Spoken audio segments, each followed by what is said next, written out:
নারীর মাঝেই নর লুকিয়ে, যেমন মায়ের জরায়ুতে থাকে পুরুষ কুটিয়ে। শিব যদি তার দেবী শক্তি ছাড়া অপূর্ণ, তবে পুরুষ তুমি নারী ছাড়া কিভাবে ভাবো নিজেকে পূর্ণ?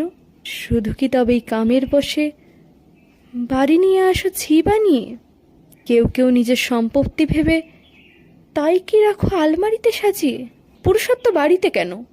সুযোগ পাও না নাকি বাইরে দেখানোর?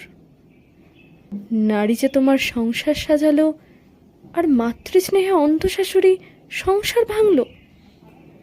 হায় রে পুরুষ, হারিয়েছে যে সব হুঁশ। নারী স্বাধীন সেদিনই হবে, যেদিন তাদের বোঝা না ভেবে মাথায় তুলে রাখা হবে।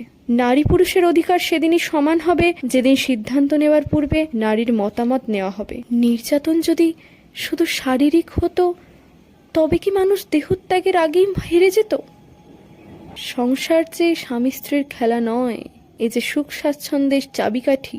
তাই তো বলি, পুরুষত্ব নির্যাতনে নয়, পুরুষত্ব প্রকাশ পায় নারীর যতনে।